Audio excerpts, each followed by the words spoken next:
₹40 की बिरयानी, ₹40 की बिरयानी, गर्मा गर्म बिरयानी, ₹40 की बिरयानी। सभी फसलें तो बर्बाद हो गई है। हे भगवान, दया करो हम पर। बरसों के मेहनत के बाद भी इस बार भी खेत में कुछ नहीं हुआ। अब पेट भरने का भी कोई रास्ता नहीं बचा। ऐसे कैसे चलेगा? दुखी मन से दीपक अपनी पुरानी साइकिल घुमाता हुआ घर की ओर चल पड़ा और उसी वक्त दूर कहीं से एक आवाज भी हवा के साथ तैर कर आ रही थी।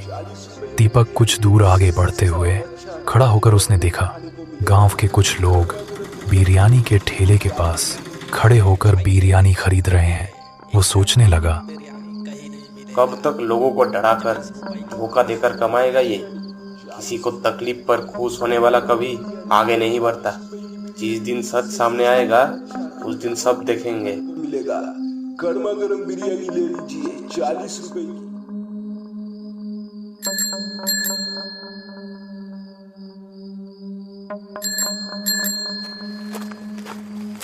कहाँ गया था रे तू?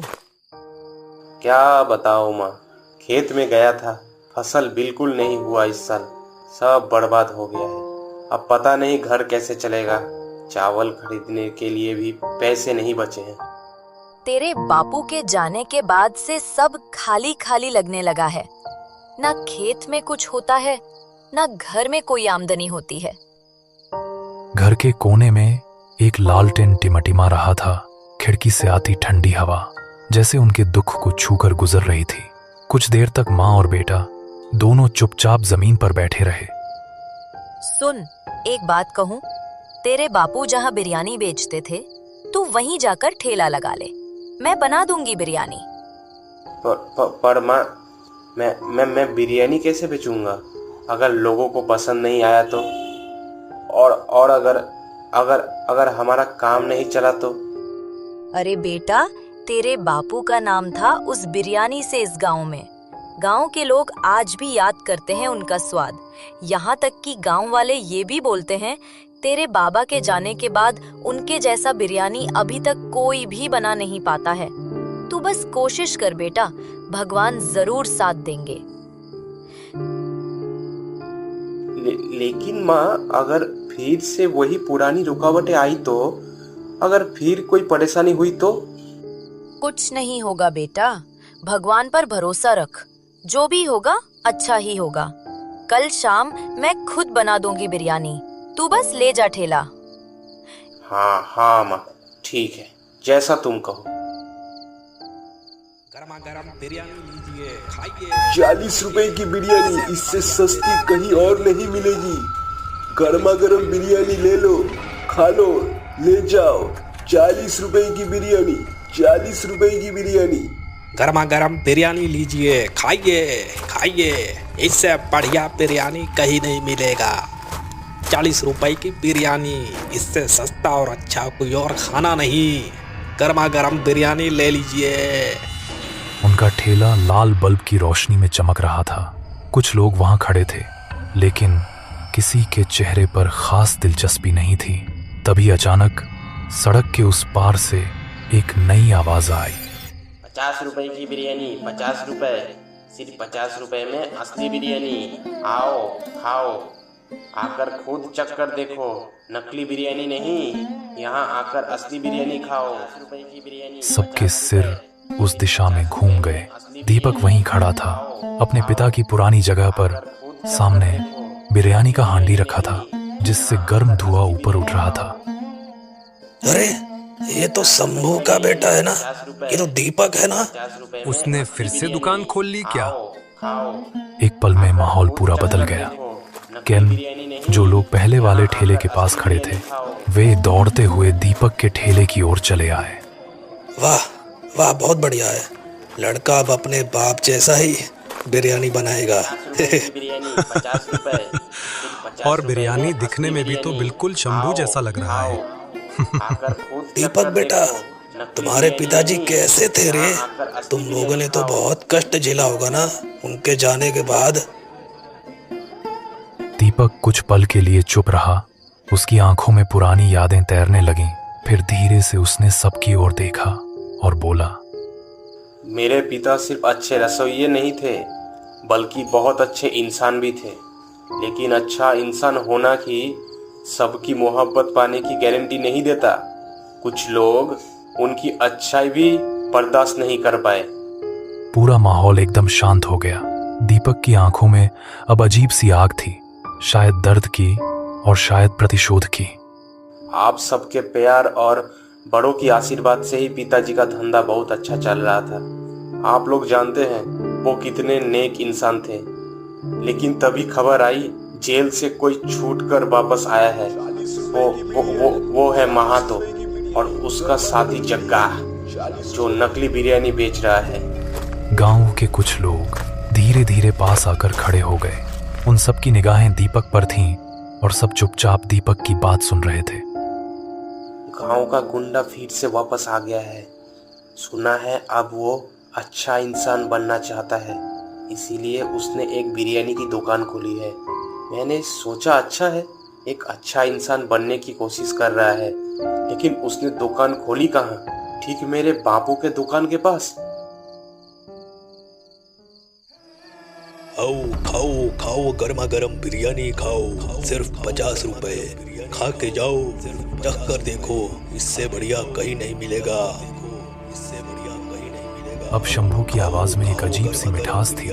उसके ठेले के सामने कुछ गांव वाले खड़े थे और मुस्कुराते हुए बिरयानी खा रहे थे। थोड़ी दूर पर दूसरी तरफ महतो और जग्गा अपने ठेले के पास खड़े थे। लाल बल्ब की रोशनी में उनके चेहरे गुस्से से लाल थे। 40 रुपए की बिरयानी, इससे सस्ता और अच्छा कहीं और नहीं खाने को मिलेगा। गर्मा गर्म बिरयानी ले लीजिए, 40 रुपए की बिरयानी। बहुत दिनों से अच्छी बिरयानी नहीं खाई, चल खा कर आते हैं। 40 वाला खाएगा ना? दत्त पागल है क्या? उस पापी की दुकान से खाएगा? चल चुपचाप शंभू के दुकान से खाएंगे। शंभू के दुकान की बिरयानी काफी अच्छी और स्वादिष्ट होती है और शंभू का व्यवहार भी काफी अच्छा है। लेकिन गांव वाले धीरे धीरे शंभू की दुकान की ओर बढ़ गए। महतो और जग्गा के पास अब कोई नहीं आ रहा था। उनकी आंखों में जलन साफ झलक रही थी। नहीं मिलेगा। अगर ऐसे ही चलता रहा तो तुम्हारा धंधा कभी नहीं चलेगा। जब तक वो शंभू जिंदा है, हमारा कोई काम नहीं बनेगा। क्या बोलना चाह रहा है? जग्गा थोड़ा सा उसके पास जाकर बोलता है, सुनो महतो, तुमने इतना बड़ा बड़ा पाप किया है, और एक पाप कर दो, शंभू को रास्ते से हटा दो, सब कुछ अपने आप ठीक हो जाएगा।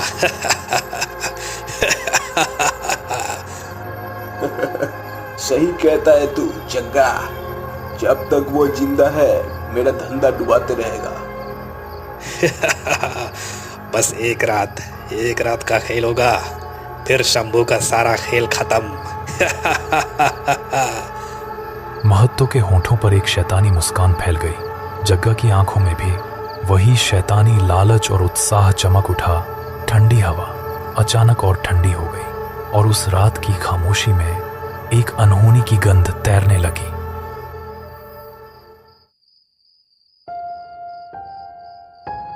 बाबा, कुछ ठीक नहीं लग रहा। क्या रे, क्या हुआ? हमारी दुकान बहुत चलने लगी है, लेकिन कुछ लोग हैं जो ये बर्दाश्त नहीं कर रहा। उन्हें काफी जलन है। कौन लोग? कौन है वो लोग?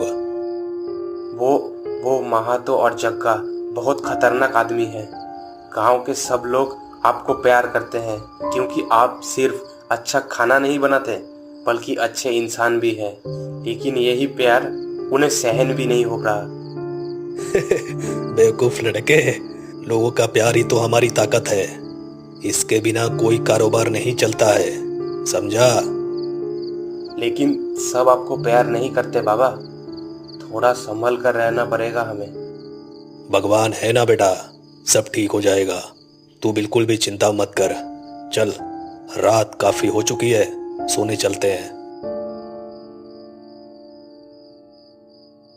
उस दिन दुकान पर खूब भीड़ रही। शंभू के चेहरे पर संतोष था, लेकिन दुकान बंद करते वक्त शंभू ने एक चीज देखा कि आज महतो और जग्गा ने अपनी दुकान ही नहीं खोली है। थोड़ा अजीब जरूर लगा, पर उसने उस बात को नजरअंदाज कर दिया।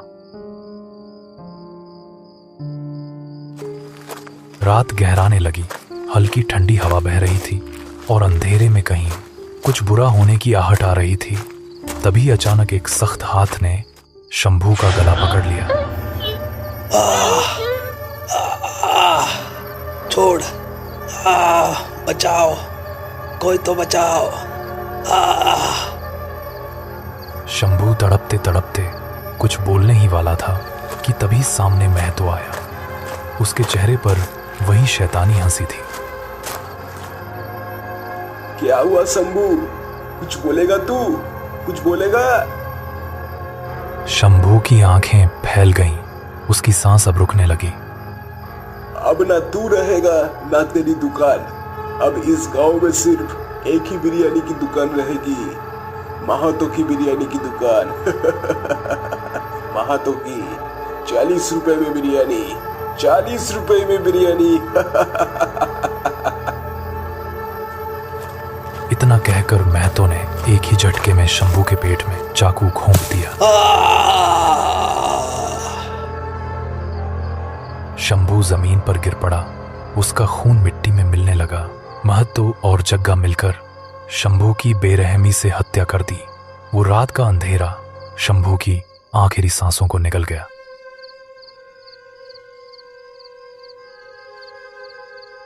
गांव के लोग चुपचाप खड़े होकर दीपक की बातें सुन रहे थे। अगले दिन सुबह शमशान के पास बाबा की लाश मिली। सब लोग कहने लगे कि ये किसी भूत प्रेत का काम है, लेकिन सच्चाई सिर्फ मैं जानता था। सब लोग चुपचाप सुन रहे थे। कुछ की आंखें गुस्से से लाल हो गई थीं। बाबा के मरने के बाद हम लगभग टूट गए थे, लेकिन कल रात मेरी माँ ने कहा, लोग तेरे पापा को बहुत प्यार करते थे, तू क्यों नहीं दुकान चलाता? तब मैंने सोचा कि अगर मैं भी पापा की तरह दुकान चलाऊं तो शायद बुरा नहीं होगा। बिल्कुल ठीक कहा बेटे, बिल्कुल ठीक। हम सब तेरे साथ हैं। दुकान को चलाते रहना, बंद मत करना कभी भी। हम सब तेरे साथ हैं, चिंता मत कर बिल्कुल भी। दीपक की आंखों में गुस्सा भी साफ झलक रहा था। मैं बाबा के कातिलों का बदला जरूर लूंगा, लेकिन पहले उनके सपने को पूरा करूंगा।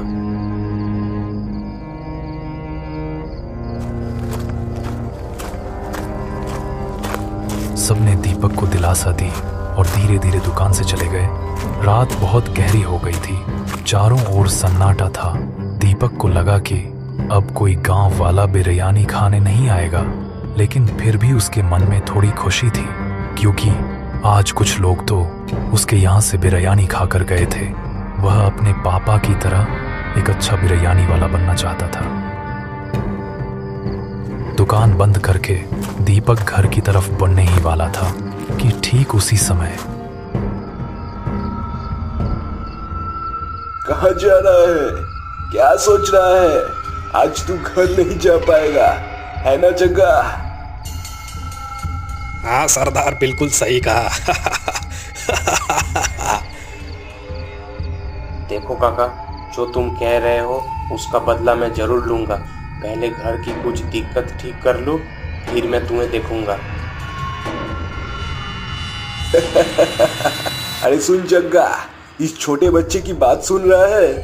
ये हमें डरा रहा है। काका, मैं कोई डर नहीं दिखा रहा। चुप रह, ज्यादा मत बोल।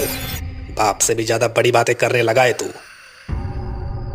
ए जग्गा, जा इसे पकड़ ले। ठीक है सरदार। जग्गा चाकू निकालकर दीपक की तरफ बढ़ने लगा। तुम दोनों आखिर करना क्या चाहते हो? भगवान सब देख रहे हैं। तुम्हारे पाप ज्यादा दिन तक नहीं टिकेंगे। सुधर जाओ, वरना तुम्हें कोई नहीं बचा पाएगा। मेरे बाबा के साथ तुमने जो किया उसका हिसाब तुम्हें देना ही होगा। दीपक डरकर श्मशान की ओर भागा। तभी अचानक हवा फिर से तेज चलने लगी। चारों तरफ एक ठंडी सनसनी फैल गई और दीपक भागते भागते ठोकर खाकर गिर गया।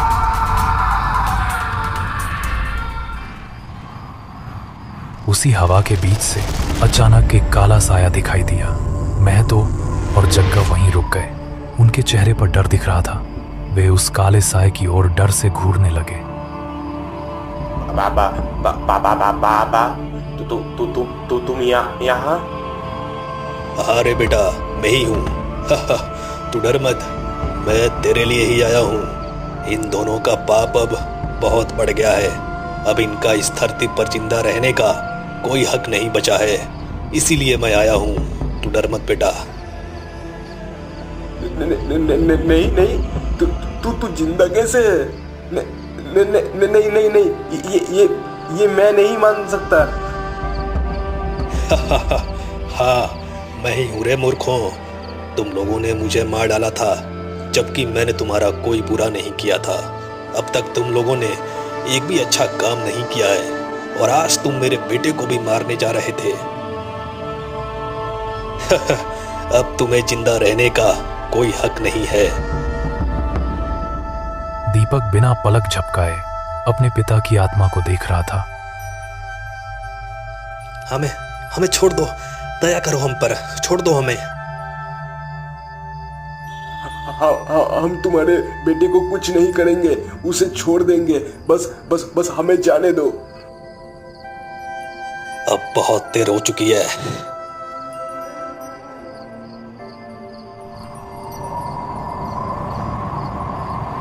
काला धुआं अचानक एक घूमते हुए तूफान जैसा बन गया। वो दोनों, महतो और जग्गा, उस तूफान के बीच खिंचते चले गए। उनकी चीखें चारों ओर गूंज उठी। दीपक अब शांति से अपने घर की तरफ निकल पड़ता है। उस दिन से पूरे गांव में बिरयानी की वही पुरानी खुशबू तैर रही थी, और ऐसा लग रहा था जैसे शंभू आज भी कहीं पास ही है। खाओ खाओ, गर्मा गर्म बिरयानी खाओ, सिर्फ 50 रुपए। खा के जाओ, चख कर देखो, इससे बढ़िया कहीं नहीं मिलेगा।